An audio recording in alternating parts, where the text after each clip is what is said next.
Happy New Year in advance. Now today my topic is about murdering the Muse and about some of the misconceptions that a lot of people have about the process of writing. Now I actually run a third year university course on creativity and cultural production. So some of my knowledge is gleaned from this particular module that I teach. So first up, here's an overview of what we're going to talk about. Some myths about creative writing, and often at these sessions, I get asked more or less the same questions. Where do you get your inspiration? Who is your muse? Now, this idea of the muse being the driver of the creative process is actually a myth that is perpetuated somewhat by Hollywood. Later I will show you an excerpt to illustrate why. So we'll go through how is the creative writing process, how does it work, where does it come from, where is it going, and where do I find the muse in terms of coming up with this particular collection of short stories, which I hope you'll buy a copy to save a starving writer. And then later I'll read two stories, excerpts of two of the stories, and we'll open up the floor for some Q&A if you have questions about the writing process. Here's a living specimen of a writer. Fire away. So there are basically 5 myths about writing which I often encounter in some of my creative writing students.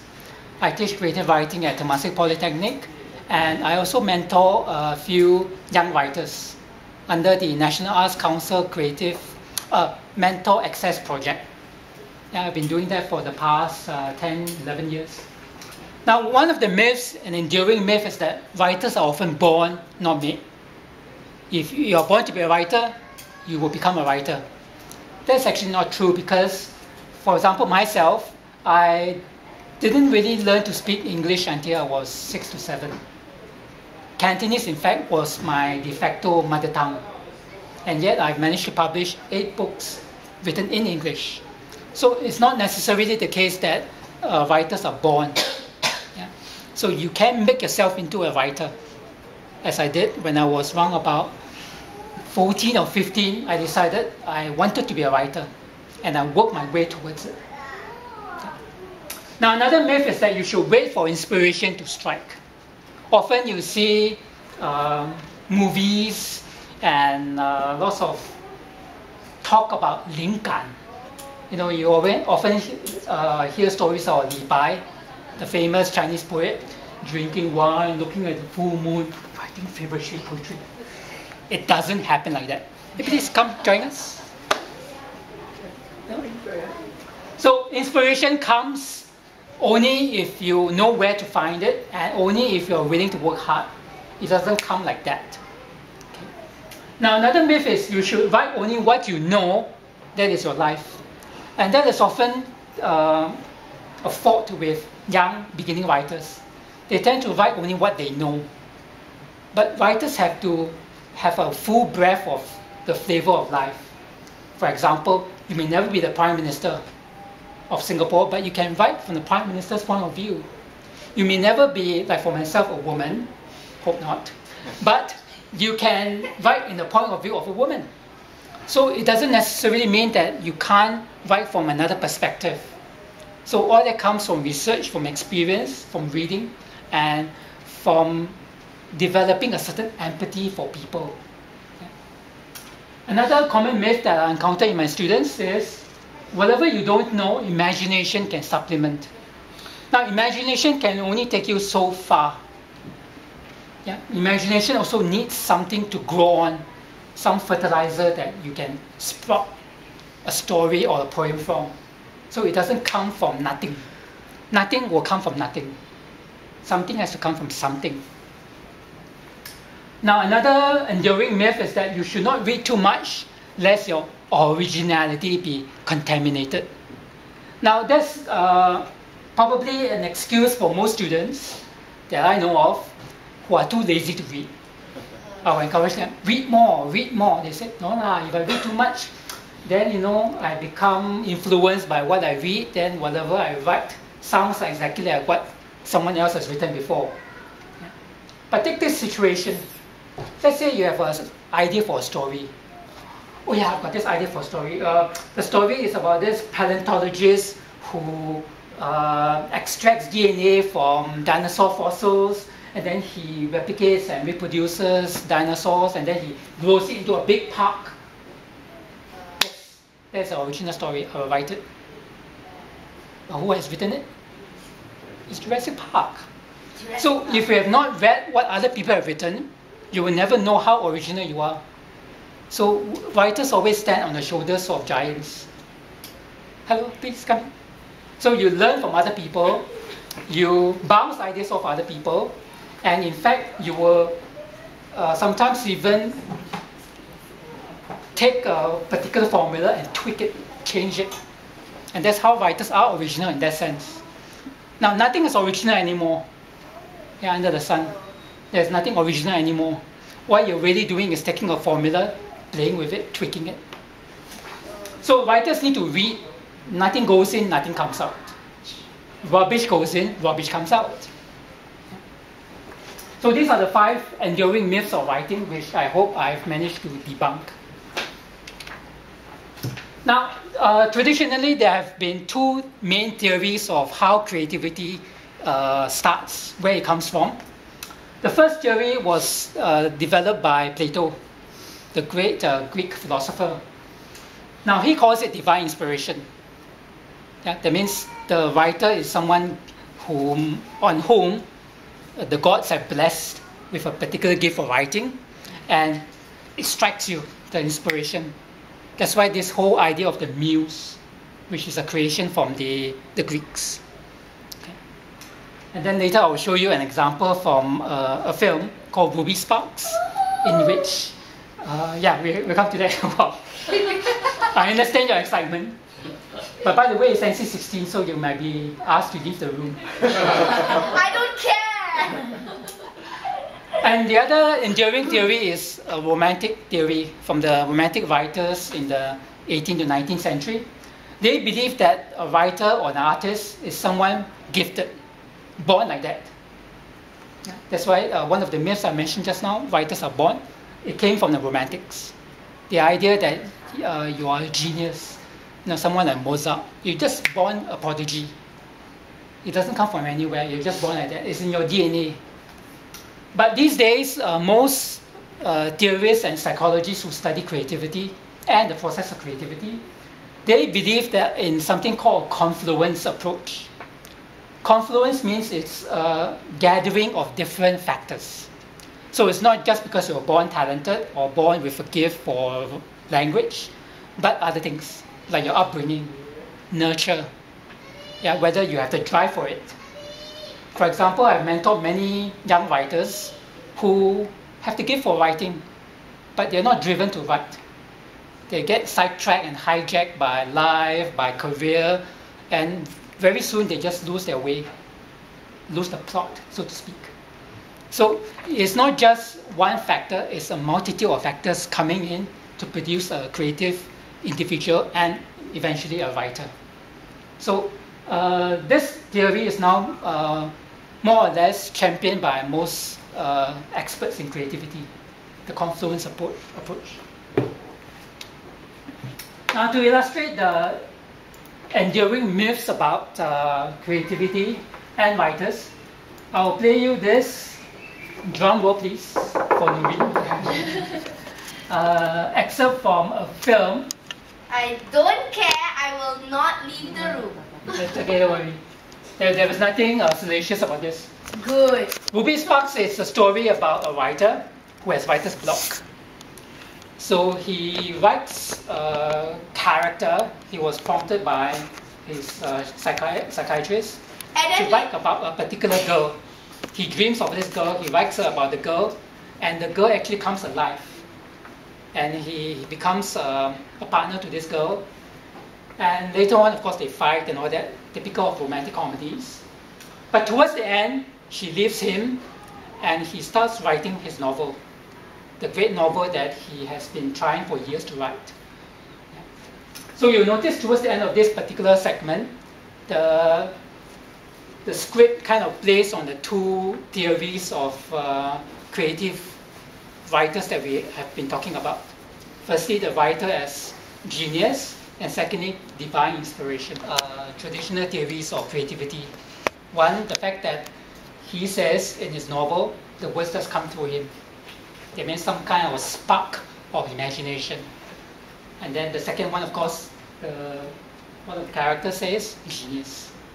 So romantic genius. But the truth is actually more mundane than that. Oh.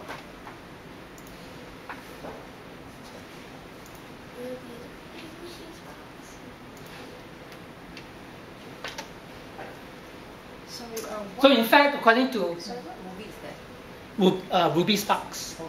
yeah, you can borrow it. I think from the video library at Video Easy. Yeah.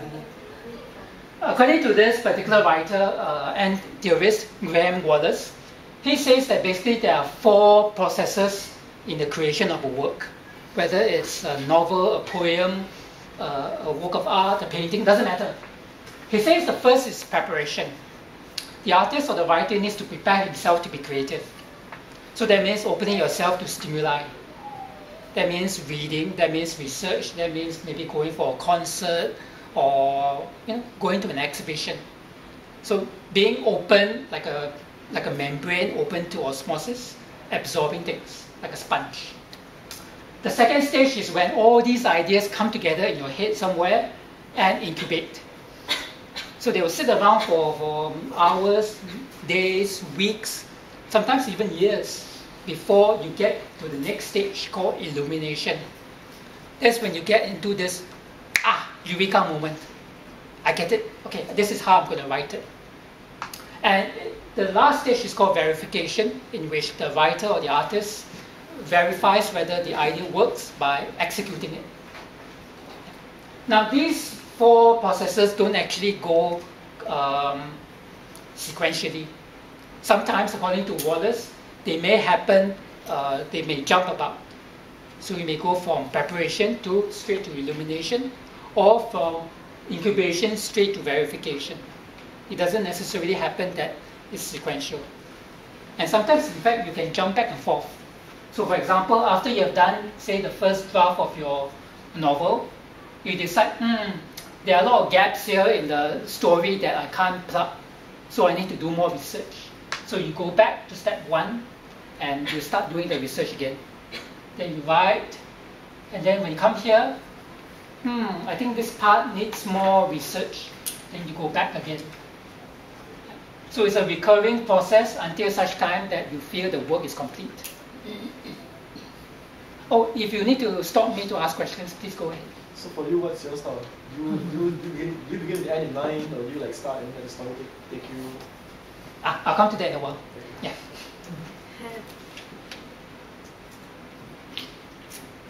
So where do I find the muse?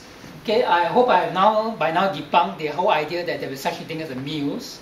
It will not come visiting you at night, yeah, expecting to be, wake up the next day with a spark. Well, there are 4 ways basically. First is research. Secondly is observation. Thirdly is experience. And fourthly is interview.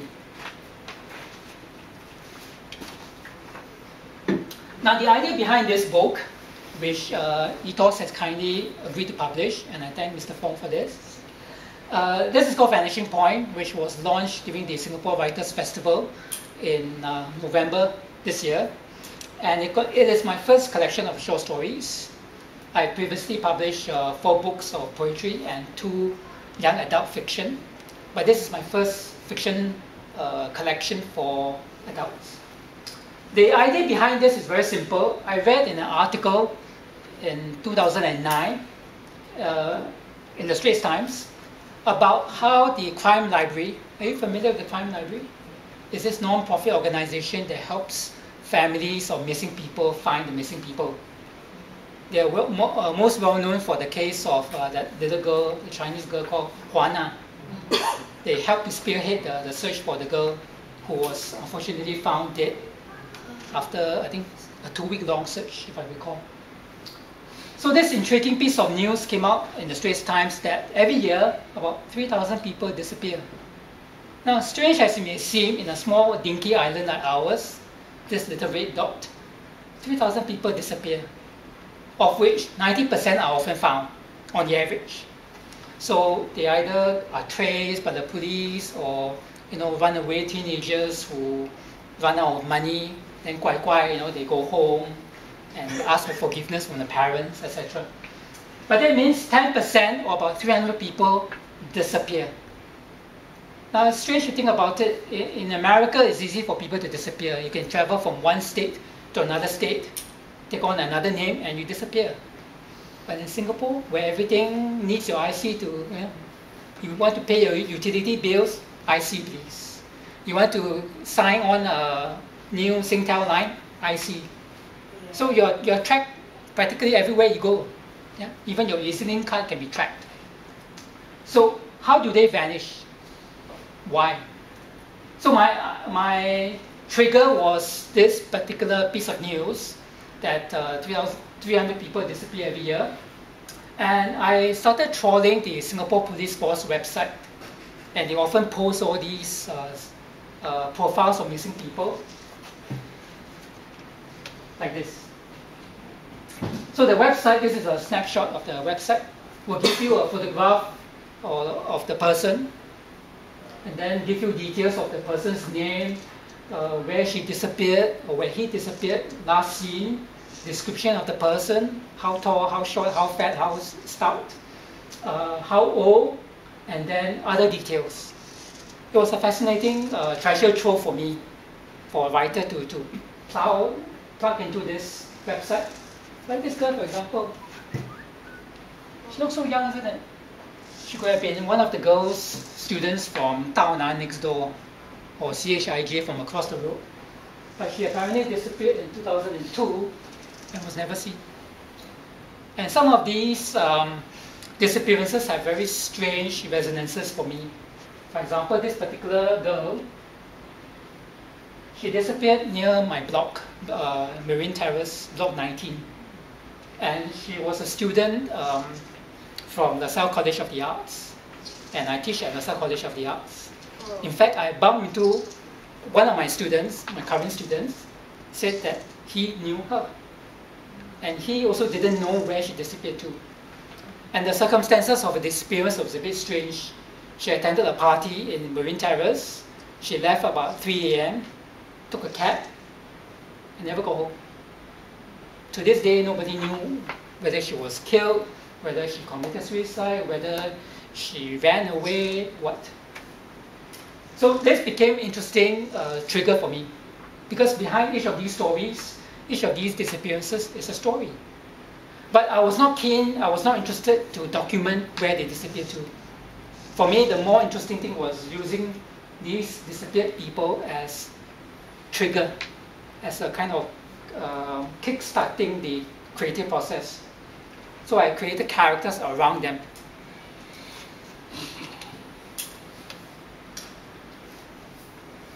So as part of my research, I also read this particular book, which I borrowed from the National Library, Missing Persons, A Writer's Guide to Finding the Lost, the Abducted, and the Escaped. Yes, in fact, there is such a book, even though it has such a strange title. And that was the start of my research process. For example, according to this book, people who want to disappear don't generally are found within, I can't remember the exact radius, but generally they are found within 30 or 100 meter radius around their place.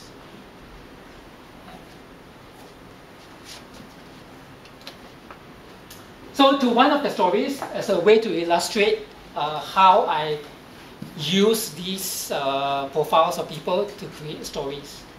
Now mind you, these are fictional stories. They're not documentaries. So in this particular story, the first story that kicks this collection, In the Dark, the main character is a character called Peck, who is obsessive compulsive. He cleans everything. Everything has to be white because he suffers from a particular condition where he only sees things in shades of white. He doesn't see colors. There's only one optic nerve, and this is actually a real condition. He only has one optic nerve going from his eyes to his brain.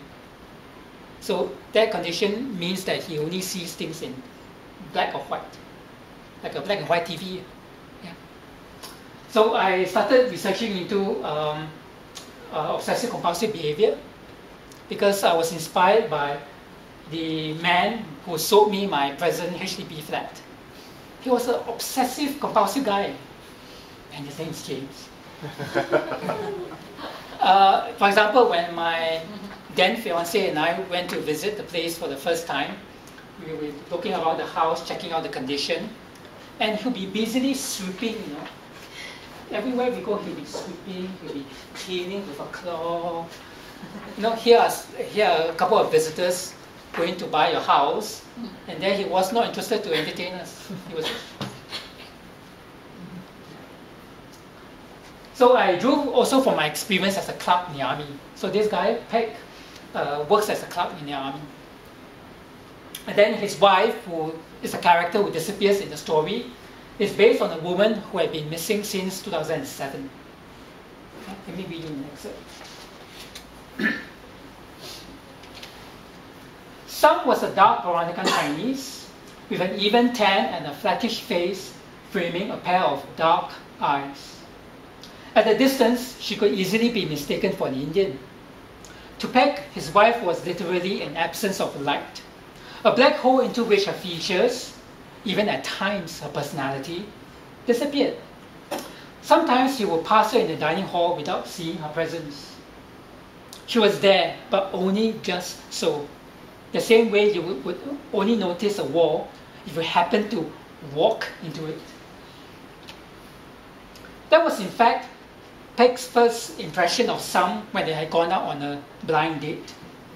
It was arranged by the respective mothers, concerned that their children might be assimilated into another statistic about the alarming number of singles in the country. No doubt a statistic the Prime Minister would wring his hands over and again during his next National Day rally speech. And in fact, PM did say it this year as well. Every year he talks about this. Sam was 35 at that time and had not found a job after her retrenchment. Her prospects in career and matrimony deemed somewhat by a mousy manner and hesitant speech. She did not seem to have an opinion about anything, not as far as Peck could tell, and if she did, she certainly found a good corner in her mind to hide it. At 42, Peck had already reached a plateau in his career. He could aspire to the chief clerk position, but Aziz, younger than him by 9 years, still had years to go before his retirement. Peck's salary was comfortable, notching up the scale with every passing year. He had a flat to call his own, and he had household chores to look forward to after office hours. He had never dated nor seen the need to get married. One more person in the house would surely double the mess. Peck would have it known, and he lost no words in telling Sam so, that he only went out with her and eventually married her to please his mother. There was no wedding dinner. It would have been messy and pointless. A simple solemnization at the registry of marriage, attended by his parents and hers, was enough to set the record straight. Married life to Peck made no dent or headway. He kept to himself most of the time, talking to Sam as a necessity rather than choice. They slept in separate rooms, ate out separately. He forbade her to cook, and rarely went out together. He still left for work promptly at 8, 5 days a week, returning home at 7 sharp. Nothing seemed to have changed, except now he had an extra pair of hands to clean the house when he was at work. What an efficient idea marriage was. But one thing Peck could not accept was how dark Sam's skin was. If she could be as white as she was diligent, that would be perfect. This thought occurred to Peck one evening when he almost ran into her who are hurrying to the storeroom. Can you make a sound when you see me coming? He said, annoyed. Research shows a lot of accidents happen at home. But I am here, some said almost in a whisper. Can't you see me? You are too dark to be seen, he said. He decided if he could not see her, given his condition, she just had to make herself more visible to him. She had to be reclassified, given the right stamp, so that she'd be far away in the right place. An elegant solution to a simple problem. I've heard about a cream which a lot of Asian women use to whiten their skin. Anyone here use it? I want you to buy a tub and try it, he told her. And he promptly disappeared to the storeroom to continue mopping the floor. So that's the first story. Oh, sorry, there's another part. Over the next few months, to his delight, he observed how Sun's skin began lightening. From a burnt-out charcoal, it took on hues of pasty pallor, as though a painter had dipped her body somewhat clumsily in a pool of white paint. Whatever else could be said about this cream, it certainly worked. Emerging from his bedroom one muggy evening, Peg finally noticed her on her hands and knees, scrubbing the floor. You are almost white. I can see you now, he said in a tone close to complimentary. His wife nodded, acknowledging this almost compliment. It looks good, he continued. Now do something about your hair. It is neither black nor white. Dye it white. So the story then is about how after the wife disappeared, he kept finding loose strands of her hair in his flat. Yeah. So you want to find out more? Get the book. Okay, before we open up the floor for some questions, I will read you another short excerpt from this story called The 10th Floor. This is based on a strange and weird X-File experience I had. You know the TV series X-Files? In fact, if you use my name, Felix, and you play an anagram with it, it will spell X-File. So it was based on a real incident in which this woman came to my door at about 9:30 p.m. when I was watching news on 5 and asked me, is there a 11th floor? I changed the numbers in the actual story. Now I live on the 10th floor of my block, and there is no lift that goes up. There is no staircase that goes up. So this woman must have taken the lift to the highest floor already.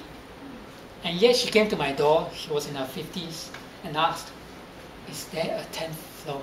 11th floor. So I said, no, this is really the highest floor. Then she said, oh, let me go up to look. I was totally freaked out. I mean, there's no staircase that goes up, there's no lift that goes up. Where is she going to go? So I played on this idea, and this is how a writer uses observation and experience to turn it into a story or a poem. And this story about this man, Dominic, who is based on an actual missing person, who embezzled some money from his company, and during the 7th month, the ghost month, he keeps having people come to his door to ask whether there's a 10th floor. I changed the numbers. And eventually he believed there is a 10th floor when enough people came to his door to ask. Yeah. So it's about how sometimes we believe in things that don't exist. For example, God. Or things you can't see. Seeing is not necessarily believing. And this guy, Dominic, is a gambling addict. So I had to research a bit into gambling addiction as well. Dominic was home and listless after a fiery day in the office. It had been the hottest day in the year, with the mercury at a relentless 34 degrees. The train was stuffy and late to boot, made worse by the putrid wave of perspiration and unwashed bodies jostling for space. Everything felt warm to the touch, even the walls and floor at home, baked dry by the afternoon sun. Despite a long cold shower and wearing nothing but his boxer shorts, his well-toned, lanky body, put through the paces at the gym, was still covered with a film of sweat. He could even feel his head spinning as though he was attempting to wring out the heat. Maybe he would have to take another shower before bed. The thought of his clammy armpits and groin being the breeding ground of bacteria put him off. Half listening to news on 5 about the Haiti earthquake, Dominic barely had time to take a stab at his packed dinner when a woman came to his door. The gate was locked, but the door was open. She looked in her mid-50s, disheveled and wispy, as though she had just woken up from a nap. Wearing a red blouse and 3/4 black slacks, she seemed to glide rather than walk, and had a peculiar habit of fingering a rosary around her right wrist. "Excuse me, is that a 10th floor?" she asked, her voice low and husky. This was most peculiar. Didn't the buttons in the lift clearly show there was no 10th floor? And surely she would have seen there was no staircase leading up. She must have gotten the wrong block, Dominic decided. There is no 10th floor. This is the 9th floor and it is already the highest floor, he explained, folding his arms across his chest modestly as he approached the gate. "Do you have the right address?" "I remember there is a 10th floor," she continued, seemingly unconvinced. "My dream cannot be wrong. The girl in my dream keeps sketching it in her notebook. This block has always had 9 floors since it was built," Dominic said, mystified. "Oh, I'll go up and see," she said as she shuffled her way down the corridor. Dominic picked up the gate, but she had already disappeared. He shrugged, rubbing his cheek again against the cold side of his can of beer. Definitely a nutcase, he thought, dreaming of a girl sketching a 10th floor that did not exist. What kind of dream was that? He shook his head. There were always people searching for things that did not exist, or people who could not be found, he thought. He cranked up the TV volume, taking another swig of beer which made up for the blandness of the rice and sweet and sour pork combo he was trying hard to finish. Rescue efforts were ongoing. The world had rallied to help dig for survivors. The death toll rose by the hour. Now, the last word in creative writing is what I call the 6 R's. Wait. So in order for you to write, you need to read. Yeah, don't be lazy. Read and read and read and read. Anything you can lay your hands on. In fact, one of my favorite pastimes is to come to the library here and just randomly pick out stuff. If a title intrigues me, I will just pull it up and borrow it. And I've come across all kinds of funny books. For example, there was one I read, I think a few months ago, called Elephant on Acid. It's about how some scientific experiments that are very bizarre, but they are based on fact. For example, some doctors have been known to eat their own vomit in order to test whether a certain disease is transmitted via vomit. So it is a collection of weird and strange things in science. So I saw that, I picked it up and I read it. Yeah. So you never know whether that can spark an idea. Another R I would recommend and advise is to receive. So be open to stimulus, all kinds of stimuli, whether it's from your sense of smell, taste, touch, read newspapers, observe people around you, and use that as a way to trigger your imagination. Another is to record. So something interesting that you have seen or heard about, some gossip on Facebook that you read, take it down so you can use that as a trigger as well. Research, as I mentioned just now, if you want to find out more about certain things, you have to go in search of research. Next is to reflect. So in order for something imaginative and creative to come up from your system, you need to go through the process of incubation. That's when you start reflecting on how to turn that into a story. Like this particular story, for example, the one about the 10th floor, I let the idea germinate in my head for a while before I started writing the story. And then finally, you can also use your own past, your recollections and your experiences, and weave them into the story.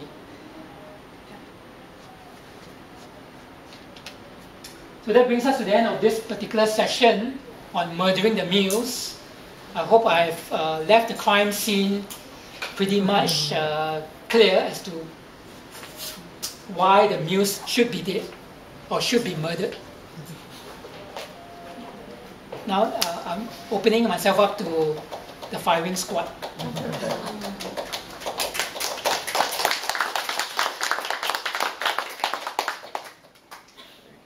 Feel free to ask questions about the creative process, about my writing process, how I come up with these stories. So what do you find most challenging as a writer? For me, in writing this collection, it was making the transition from poetry to prose, to fiction, because as a poet, I'm used to writing short, condensed, very succinct manner. In poetry, you have to be so exact that not even a full stop can escape. A poem is packed so tight. But in writing fiction, you need to expand. You need to open up. So my initial challenge was finding that most of the stories are very short. I have written about 12 stories, and they were all like 600 words, 800 words. They were more like flash fiction, short stories. There was not enough meat for the reader to bite into. So that took a while for me to slowly let myself go a bit more, be less of a control freak.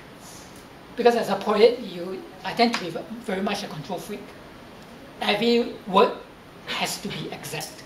Every comma has to be very exact. I'm sure Eric would agree with me. He's a poet himself.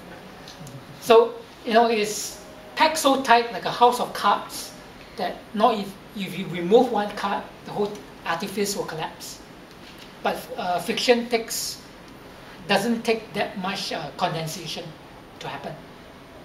So that's why that was my biggest challenge, to make that transition from being a poet to being a prose writer. Are you also writing a novel? Because that's what most people find marketable these days. Yes. Novels, right?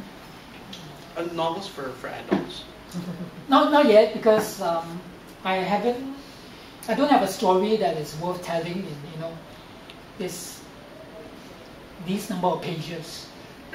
So until a story comes to me that it's worth telling, I'll probably start working on it. But in the meantime, probably I'll come up with another collection of short stories, which I heard in Singapore is actually more saleable. Speaking of which, can you describe the process in which you work with a publisher, let's say the Ethos Books, in terms of publishing your works? In terms of, I would sound Mr. Fong out. Maybe Mr. Fong can elaborate more on this. I will sound him out on an idea, and then I will show him an initial draft of the manuscript. Then he will tell me whether he likes it or not. Yeah. Well, generally, it is also not a question of course, personal like and dislike comes in a lot. Yeah? In fact, some of my staff say, the fellas who get published are your friends. I say I publish them first, then they become my friends. It's the other way around, yeah. But generally, when the manuscript comes to us, we look at it, and really it's about the language. I look at it and say, is it something that reaches out and engages somebody? right? And is the story something that's enduring, something that will, stand the test of time? 20 years later, when I look at it, when I read it again, will the story still engage me? That manuscript out to readers, different readers, to ask their opinions as well, because that's why I don't want to make it personal. Yeah, that's the first thing. Secondly, after the feedback comes, we will then send this. We will then talk to the writer, or the originator of the manuscript. If there are certain areas like gaps that are not filled, or where not enough research may have been done and so on, then we may want to fill that out, right? And of course, things like facts, sometimes you need to be factual about certain things. I mean, some things you can let the imagination take root, but there are some things about facts that you need to. So there's this process, ding-donging process. Yeah. This happens more with novels. In the case of poetry, usually I leave the poet alone pretty much, because they pack it so tight. Generally there's not really much room for maneuver. And they are. I mean, they have a way of expressing themselves that you don't want to touch that part of it. So we'll leave that generally much alone. Yeah. And so there will be this discussion, and then the discussion about the cover, how the cover should look, this and that, and so on. Yeah. We never talk about money.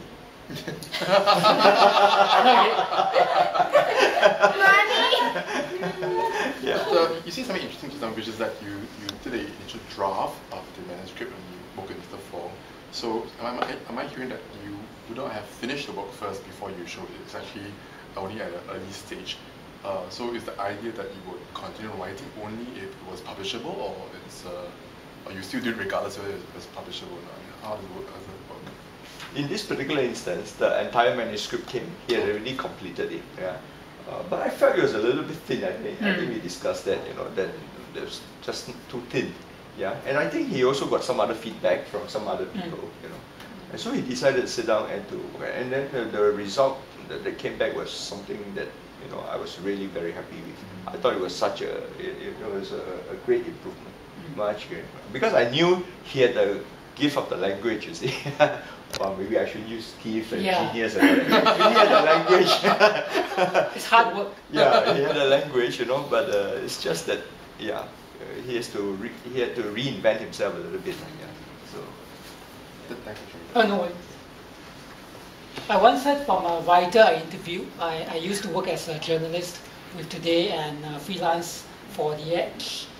I interviewed this writer called Jake Nehem. He's an American writer based in Bangkok. I asked him, what does it take to be a writer? He said, first and foremost, a cast iron butt. Why? Because you need to really sit down and pull those words out, which was what I did. So after the initial manuscript was completed, it was only about, I think, 11 or 12,000 words around there, which was insufficient for a full book like this. I needed about 33 to 35,000 words. So when I had some time in April this year, between semesters, I really sat down to discipline myself. And my wife would testify to that. I would sit at the toast box at 112 Katong. That's my usual hangout. And I would just sit there from 9 o'clock till about 1 to 2 o'clock. Just writing. And then after I've done the draft, I will redraft and redraft. So some of the stories have gone through at least 10 to 14 drafts. So the first draft is never perfect, of course. So I'll keep refining and refining and refining. And of course, by increasing the number of words, it's not a question of padding it up. You don't just pad for the sake of padding. That there must be a meaning to why you want to increase the number of words. It's maybe fleshing out the character more, using more descriptions or whatever it is to make to bring the character across stronger.